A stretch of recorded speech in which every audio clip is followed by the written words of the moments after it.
Petite visite Tropique Marché, on y va? Alors on a le rayon jus, avec les sirops, tout ce qui suit. On a des ignames blanc, igname France, igname jaune, avocat, patates douces, des cives, persil, bananes, christophine, riz, haricots, la pâtisserie, le poisson, le lambi, attention, et les boudins, les acras. On va prendre un peu des épices, boudin, sauce chien, graines à roussir, colombo, pâte à colombo, sauce colombo et tous nos fameux piments aussi, des vrais piments. Pitié. Chez Tropique Marché, on vous attend, on vous accueille, on est ouvert. Tout est là chez Tropique Marché. C'est bien des autres, venez qu'à Tropique Marché. On vous attend. Guadeloupe, actualité. Jour où le parquet national financier a fait une descente au siège parisien de la BNP Paribas, de sa filiale Exane, mais aussi à Natixis, chez la HSBC et la Société Générale. La PNF est sur un gros coup, à savoir une fraude fiscale massive. Pendant 20 ans, ces banques auraient permis à des actionnaires d'éviter de payer leurs impôts sur les dividendes. Pas moins de 140 milliards d'euros qui ont échappé à l'État, de quoi financer plus d'une dizaine d'années de déficit de la caisse des retraites. Je vous rappelle que le déficit estimé est entre 2 millions et 15 millions approximativement par an. Faites le calcul avec 140 milliards d'euros. Eh bien, on paie effectivement à minima 10 années de déficit de la caisse de retraite. Et on enchaîne avec cette nouvelle journée de mobilisation en Hexagone, avec de nombreuses manifestations dans les grandes villes. Le cortège parisien, à lui seul, a rassemblé plus de 500 000 personnes. Maurice Cessé était sur place. Nous sommes au niveau de la place de la République, la 10e mobilisation de cette réforme contre les retraites, l'appel de l'intersyndical, des manifestations un peu partout dans les villes. Nous avons quelques compatriotes avec nous. Alors, déjà, madame, vous manifestez, je suppose, contre la réforme. Pourquoi ? Pourquoi ? Parce que tout simplement, il est inadmissible que l'on aille plus loin. On a déjà reculé, avancé, enfin on a déjà tout fait. Il y a un moment donné, il faut que ça s'arrête. On peut pas. On a une population déjà chez nous qui est vieillissante. Si nous ici on va plus loin, comment on fait pour pour s'occuper de nos anciens ? Comment on fait pour déjà nous avoir une retraite ? Parce que du coup on ne la voit pas du tout arriver. On est obligé de continuer. Quelle est votre fonction ? Vous travaillez dans quel corps de métier ? Moi, je suis secrétaire dans un secteur de formation à FO Communication, à rue Vergniaud. Et effectivement, on forme nos militants, les sympathisants, les personnes qui en veulent et qui veulent représenter nos valeurs FO. On les forme à être des vrais militants, à dire non, à protester, à négocier et à bien communiquer avec l'ensemble des salariés et du personnel qui travaille au sein de la Poste. Alors, d'autres personnes avec le monsieur, présentez-vous, vous travaillez où, à quel camp de profession ? Alors moi, je m'appelle Cédric et je suis facteur à Paris 17 normalement. Et voilà, on se bat contre la retraite. On veut pas une retraite comme ça. Et vous êtes là depuis le début des mobilisations ? Oui, parce que je travaille à la conf, donc on n'a pas le choix, on est obligé d'y être là. Et ça, je suis très fier de participer aux manifestations qu'il y a tous les jours. Et puis c'est pour nous et pour nos enfants aussi, c'est pour le futur aussi qu'on se bat. Monsieur, vous travaillez également ? Bonjour, moi je travaille à la FNEM, Oui. donc Fédération Énergie et Mines de Force Ouvrière. Alors, vous êtes là depuis le début des mobilisations, vous êtes aussi contre cette réforme de retraite ? Oui, étant donné que je suis dans l'organisation des manifestations, donc je suis là depuis le début et ça se passe bien, ça va. Alors, vous avez espoir que peut-être le président va faire un geste à un moment donné ? On va continuer jusqu'à ce qu'il nous écoute parce qu'après tout, c'est nous. C'est notre voix qui doit primer sur son bon vouloir. Déjà qu'il a pris le pouvoir, on va dire, il a été élu une deuxième fois. Par qui ? On ne sait pas. Mais en tout cas, on est là. Et s'il faut continuer jusqu'à peu plus, eh ben, il faut qu'ils nous entendent à un moment donné. Donc, on n'abandonnera pas, on lâchera pas l'affaire. Est-ce que depuis des années vous travaillez, c'est la première fois que vous voyez une telle mobilisation dans les rues ? Oui, et c'est même surprenant, mais c'est très intéressant de voir que tout le monde se sent concerné. On va avoir beaucoup de jeunes normalement qui vont se rassembler avec nous cet après-midi pour nous le prouver justement. Et c'est vrai qu'on n'avait jamais vu, enfin moi, de mon vécu, en 27 ans de carrière, je n'avais jamais vu autant de monde dans la rue. Et la Guadeloupe, elle entre dans la danse avec des blocages ce matin des axes routiers principaux de Cap-Esterbello et de Rivière-des-Pères. Regardez.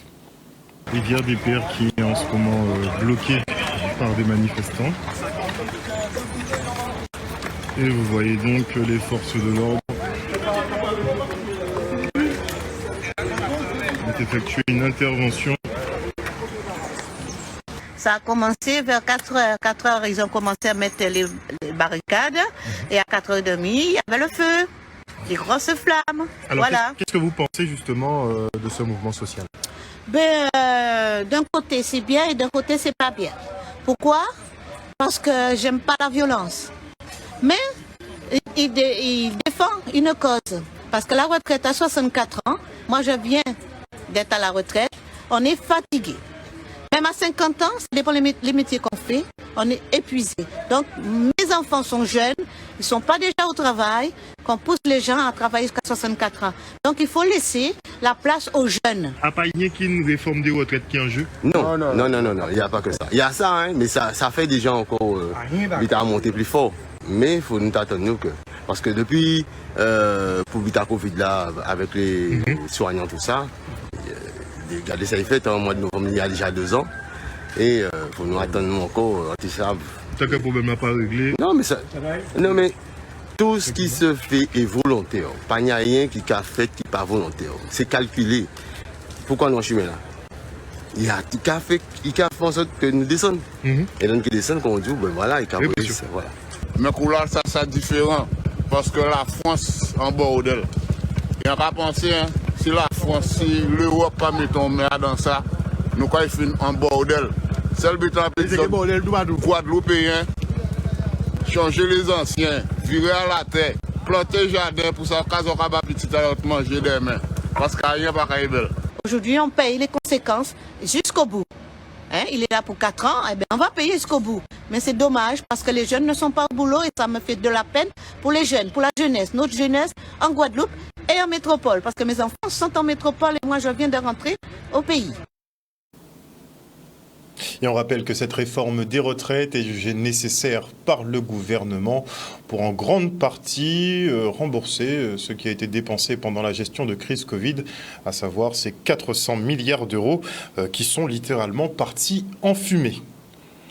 Les salariés de Constructel, eux, sont mobilisés au siège d'Orange à Jarry. Ces derniers demandent à leur donneur d'ordre de revenir sur la table des négociations pour signer un accord qui respecte la convention collective du BTP. On écoute le porte-parole Médéric Rassel au micro de Michel Depape. Alors, je de la fois, savent que Constructel, nous sommes sous-traitants à Orange et nous Constructel est implanté ici depuis 10 ans. Donc, je de là, nous là, devant Orange. C'est pour que ça fait réagir parce que nous avons à 7e négociation nous, et nous pas arrivé à rien. Et ça que nous avons revendiqué, c'est la convention collective à la BTP. Alors, convention collective là, c'est des points de droit, d'accord. Tout ce qui s'agit de prime d'ancienneté, prime de salissure, prime de profondeur, indemnité de transport, panier repas et consomme. Là, c'est ça qui est une grosse difficulté à nous, puisque nous ne pas arriver à acter un accord de fin de conflit avec la direction. C'est-à-dire que nous avons fait un accord avec nous, c'est-à-dire que nous avons voulu un relevé avec nous, mais relevé là, nous n'avons pas arrivé à comprendre exactement quand nous avons pas acté. Aujourd'hui, nous avons mis un conflit là, surtout, c'est ça qui est important, tant que nous n'avons pas bon, on date pour dire nous que nous avons une table de négociation et pour nous signer et acter le conflit là dans le bon ordre. Nous pas laguer et comme les camarades qui derrière nous nous pas lâcher. Voilà. Rien pas caï. Les élus départementaux ont voté le budget primitif de la collectivité à l'unanimité. 949 millions d'euros seront engagés cette année, dont 10 millions de plus pour l'insertion et 24 millions supplémentaires pour l'investissement. On fait le point avec Guy Losbar. Déjà une très grande satisfaction puisque ce budget qui a été voté à l'unanimité, c'est pratiquement 949 millions le budget, en augmentation de près de 5%. La priorité, c'est concernant l'insertion. Nous augmentons l'enveloppe pour l'insertion de 10 millions. En termes d'investissement, plus 24 millions qui seront consacrés à l'investissement. et tout en maintenant nos actions traditionnelles sur l'amélioration de l'habitat, également pour les aînés, pour la petite enfance. Nous allons faire également un effort conséquent. On va pouvoir travailler avec l'ensemble des acteurs, qu'il s'agisse donc des crèches, de la CAF, pour pouvoir être plus performants dans cette politique publique. Il faut travailler dans l'intérêt de tous les Guadeloupéens et qu'il y a des efforts qui sont faits budgétairement, mais vous savez, il y a tellement à faire que ce n'est jamais suffisant. Donc oui, on a voté le budget, mais maintenant il appartiendra d'être équitable dans l'exécution de ce budget sur les différents territoires. Vous avez bien vu que j'ai fait l'intervention concernant la petite enfance. Parce qu'aujourd'hui, je crois, plus que jamais, tout le monde doit se pencher sur l'enfant dans toute sa globalité et depuis son plus jeune âge. Donc, si on parle d'égalité des chances, eh bien, l'égalité des chances commence dès la petite enfance. Donc, on met l'accent sur les personnes âgées, sur les personnes handicapées, sur les familles vulnérables. Il faut lutter contre la pauvreté. Eh bien, s'il y a tout cela, eh bien, il faut une inclusion sociale totale et on doit commencer par la prise en charge de nos petits. Nous augmentons le budget dans un contexte particulier, mais en même temps responsabilité pour garder les équilibres. Et il y a certaines politiques publiques où nous voulons intervenir de manière plus conséquente, telles que l'insertion. Mais aussi nous allons faire un effort très important sur le foncier. Cela n'apparaît pas dans le budget, mais dans l'organisation administrative pour que nous soyons beaucoup plus dynamiques et plus en corrélation avec cette autonomie alimentaire que nous souhaitons. Donc c'est en ce sens qu'on peut qualifier d'ambition et de responsabilité. 135 millions d'investissements, on augmente de pratiquement 24 millions des investissements. Nous allons pouvoir intervenir sous les routes, nous allons pouvoir accompagner le syndicat au niveau de l'eau. Nous contractualisons avec les communes contrat pays. Le budget qui était de 7 millions passe pratiquement à 12 millions et nous ferons encore un effort lors du budget supplémentaire qui montre que cette adéquation entre une volonté affichée et qui se concrétise à travers ce budget. Et interpellé par les sentinelles de Guadeloupe sur le pont de Sainte-Claire à Goyave, le maire de la ville, Ferdi Louisi, et le président du département répondent. Lors du passage de Fiona en septembre 2022, l'édifice qui relie le quartier de Sainte-Claire au bourg avait littéralement été emporté par les flots. 8 mois plus tard, aucun travaux n'est réalisé et les riverains se doivent de traverser la rivière à pied. On fait le point avec Olivier Félix. Session de vote du budget, j'en ai profité pour parler de la situation post-Fiona sur le territoire de ma commune, mais qui vise aussi d'autres territoires dans le sud Basse-Terre notamment. Le pont de Sainte-Claire a été emporté et visiblement ça a bouleversé la vie des gens totalement. Et aujourd'hui, qu'est-ce qu'on constate? C'est qu'il y a des habitants qui traversent la rivière à pied, quel que soit leur âge. Je suis tombé sur une grand-mère qui m'a dit avec son petit-fils, ben moi je traverse la rivière parce que ça fait trop long, je ne peux pas, il y a trop de risques. Et donc les gens ont décidé de traverser la rivière à pied. Donc il faut maintenant, et je l'ai dit au département, quand bien même que les études prennent du temps, quand bien même que les travaux vont prendre du temps à être réalisés, la population le comprend parfaitement, mais il faut des solutions palliatives. La mise en place d'une passerelle nous permettrait de régler ce problème de risque que les gens prennent par rapport à leur vie au quotidien. Oui, dans l'urgence, il faut tenir compte de l'urgence vitale, c'est-à-dire qui touche les gens dans leur quotidien de leur vie. Et ce que je souhaitais expliquer aujourd'hui au conseil départemental pour ma commune, mais aussi ça concerne Saint-Claude, ça concerne Basse-Terre, ça concerne le Baïf.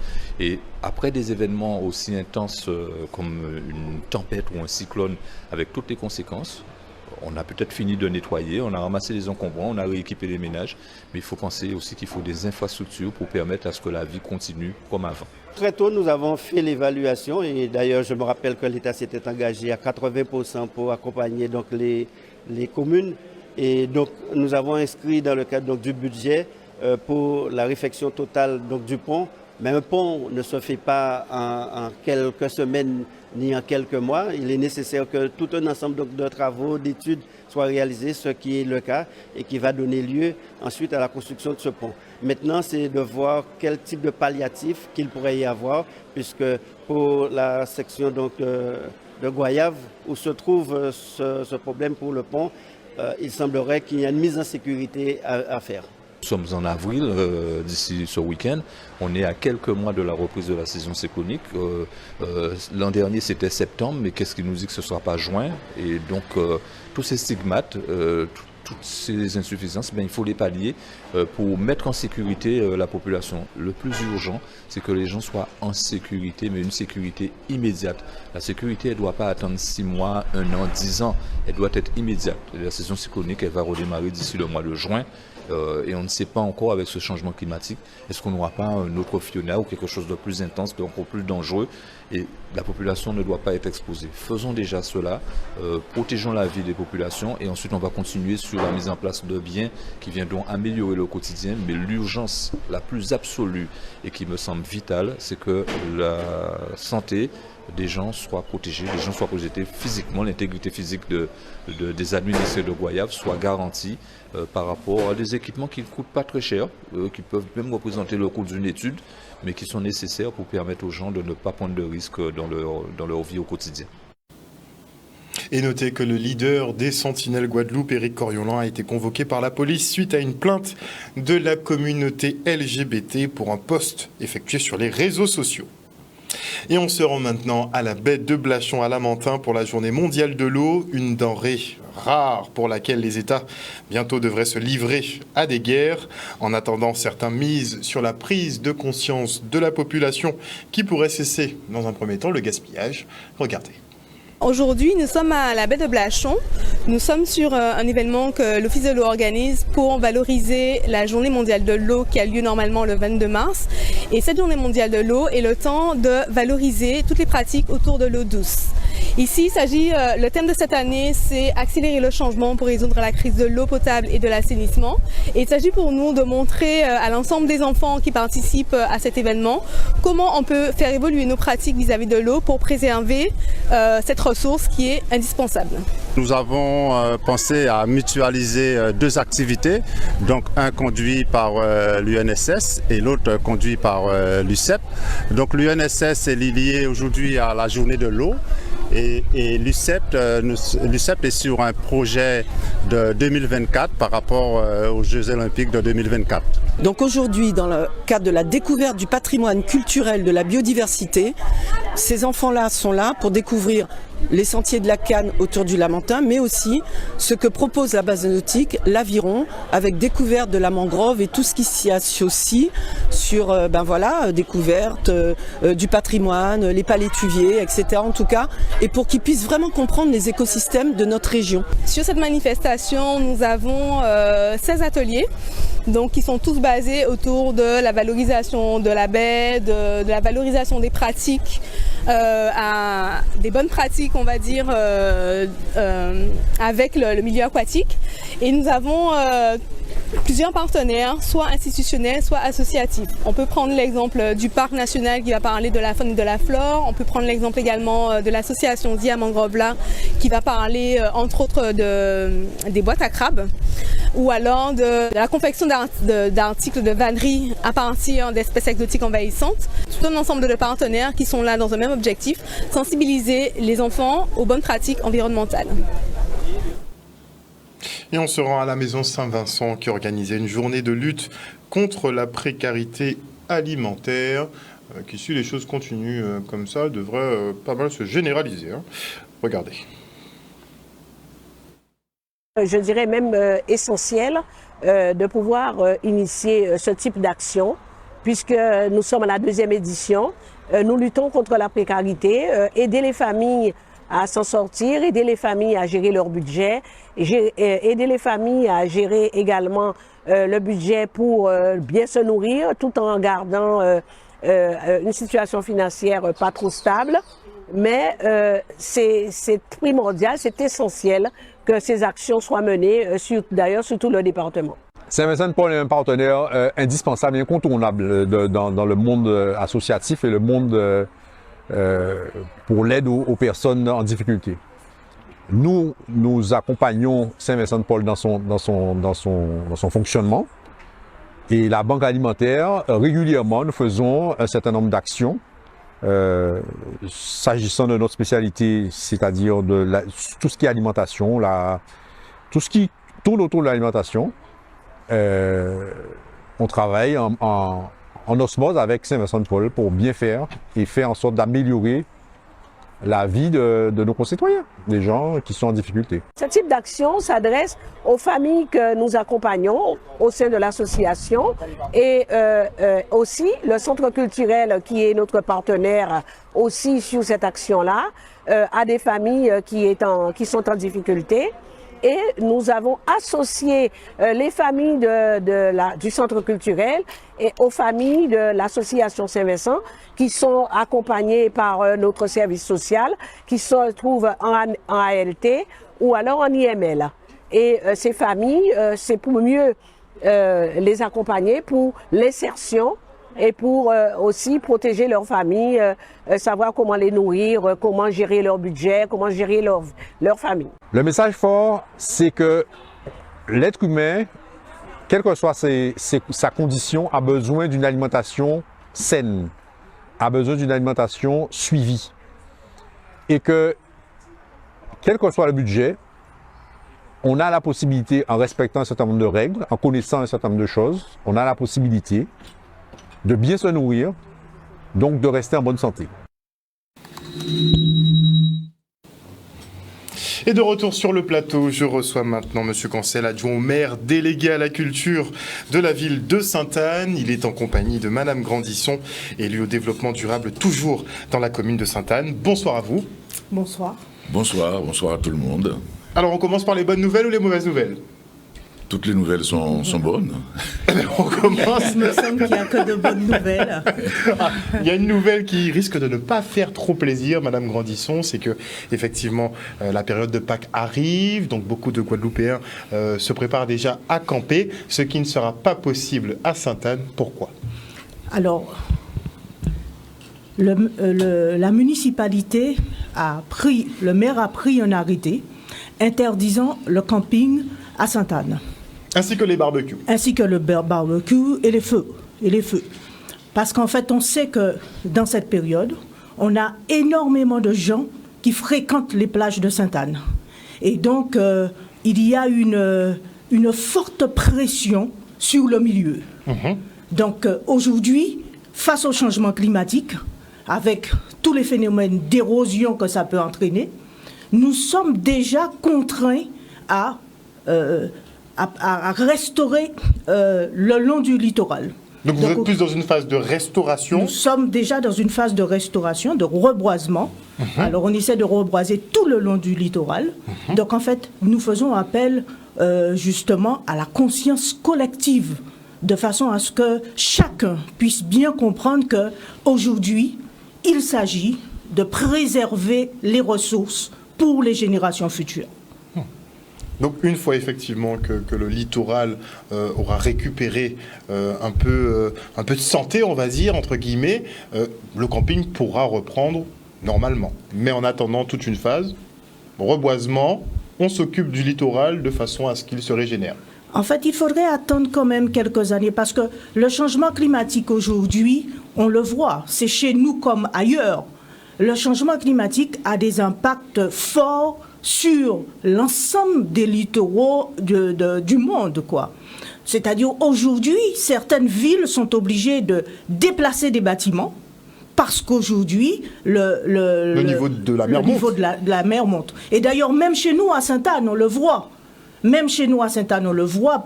Par exemple, prenez le rond-point de Sainte-Anne. Quand on rentre sur la plage de Sainte-Anne, de Sainte-Anne-Bourg, on voit le rond-point.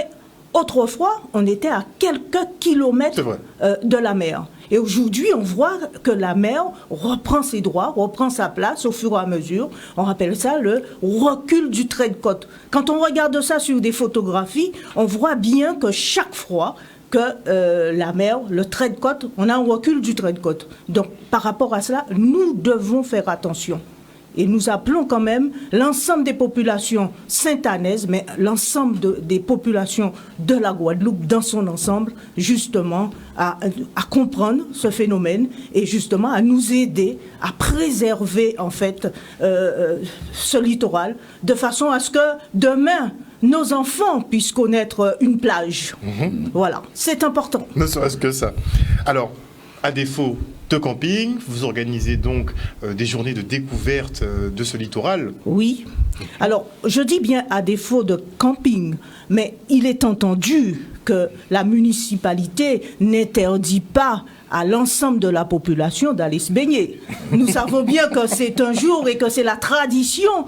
Il est clair que la population aura droit à bien sûr, accès à la plage. Voilà. Ce sont les excès et les abus qui ne seront pas tolérés dans tous les cas. Voilà. Donc parlez-nous de cette journée de découverte du littoral. Nous aurons une journée de découverte du littoral, nous aurons une marche, justement pour...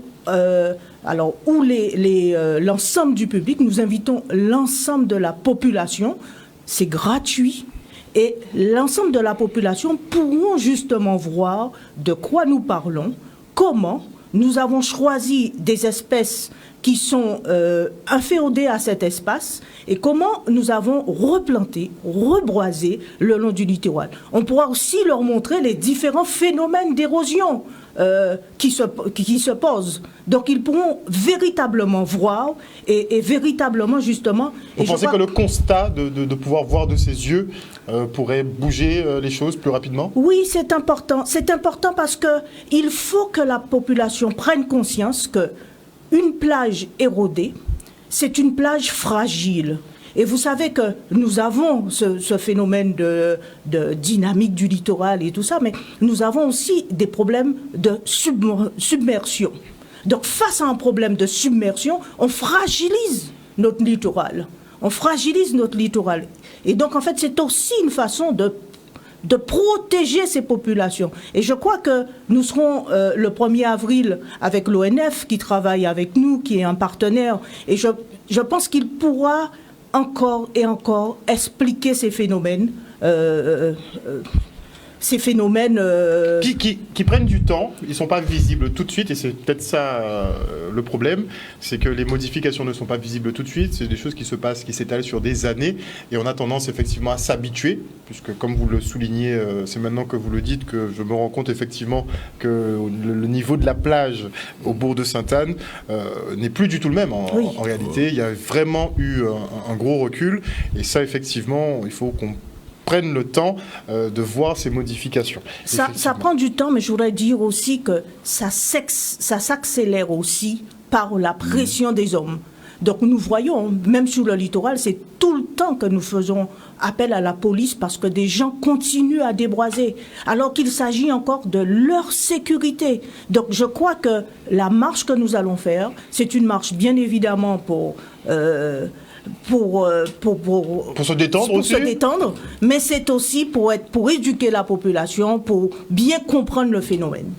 Merci beaucoup, Madame Grandisson. On va passer à Monsieur Cancel. Monsieur Cancel, est-ce qu'on peut mettre la culture un petit peu de côté, donc les campings un petit peu de côté, le temps que la plage se restaure? Vous êtes d'accord avec ça ou pas?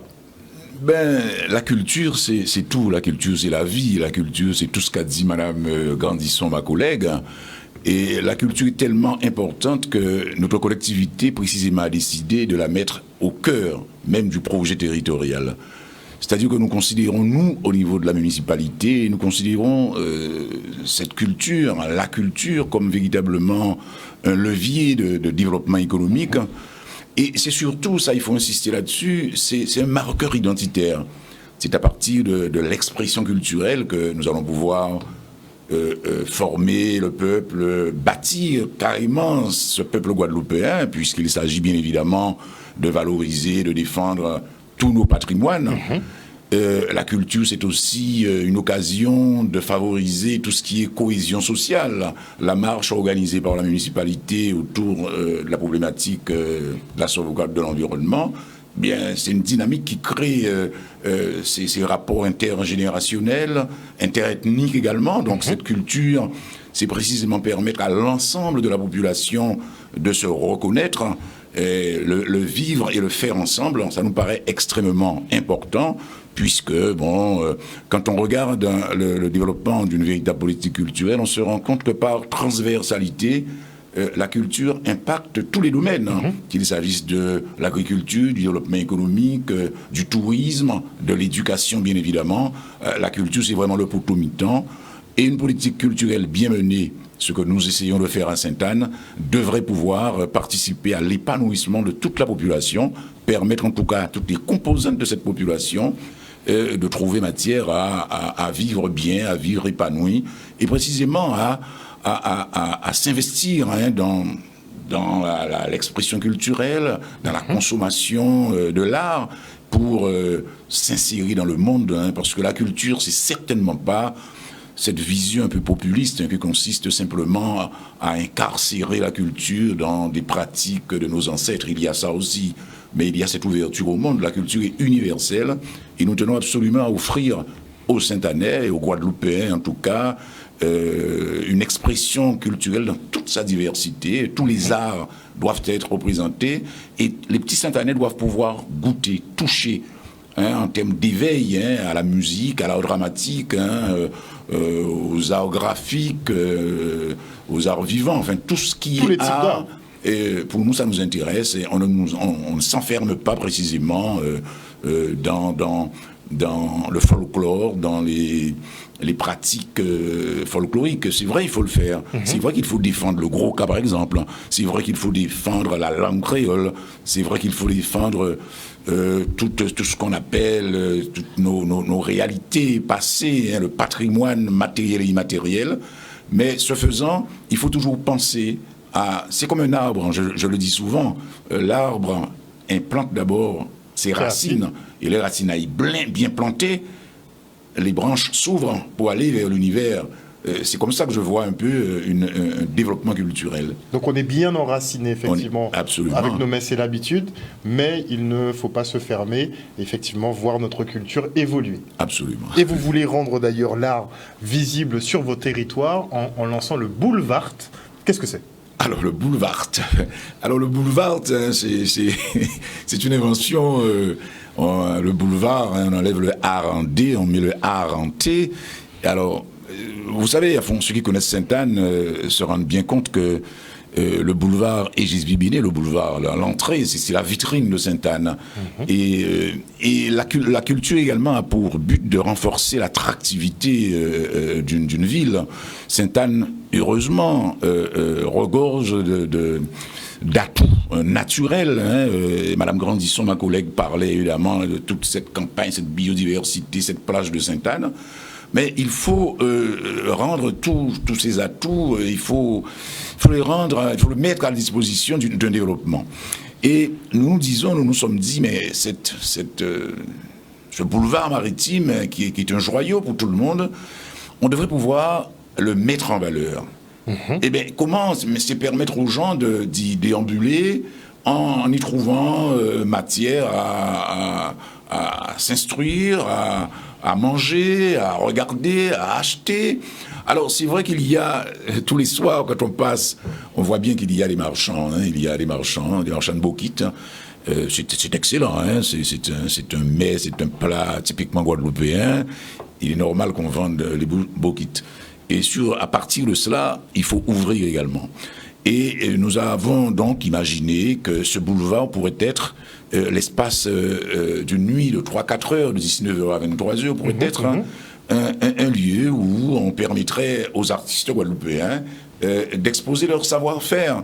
Alors, il y aura, nous comptons sur une trentaine de stands où ces artistes de tous ordres, de l'art culinaire, l'art graphique, l'art photographique, l'art musical, l'art littéraire, bref, tout le monde est invité à venir là, le dernier vendredi de chaque mois, à Boulevard.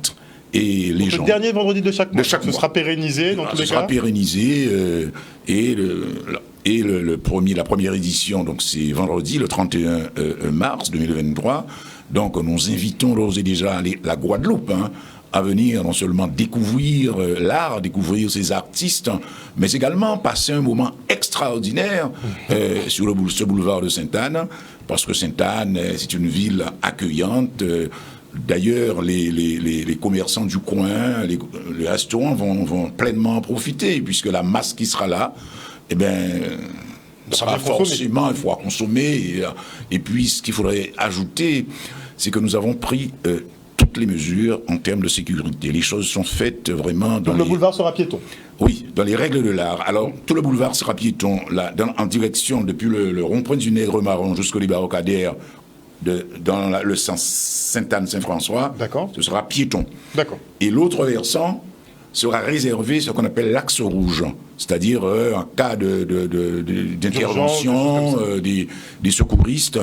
Là, c'est cela. Donc, toutes les mesures sont prises pour garantir à toutes et à tous une intégrité physique totale et parfaite. Donc, il ne reste aux gens qu'à venir découvrir ce boulevard. Donc le boulevard, ce sera donc à partir de ce vendredi, à partir de quelle heure? De 19h donc à 23h. Jusqu'à 23h. Le boulevard principal de la ville de Sainte-Anne se transforme en place d'exposition, en place d'expression finalement pour tous les types d'art. Vous pourrez donc y participer. Et le lendemain, donc le 1er avril, vous êtes invité effectivement à cette marche de découverte et de sensibilisation à la protection du littoral. Ce sera du côté de la plage de Bois-Jolant à Sainte-Anne. Permettez-moi d'ajouter juste un mot. Allez-y. Pour dire que par rapport aux différentes plantations que nous faisons sur le littoral, ça relève d'un projet MOB Biodiv et qui est financé par l'OFB, l'Office français de la biodiversité. Outremernews.fr, le site de l'actualité outre-mer, 24 heures sur 24 et 7 jours sur 7. Retrouvez la chaîne Outremer News sur YouTube.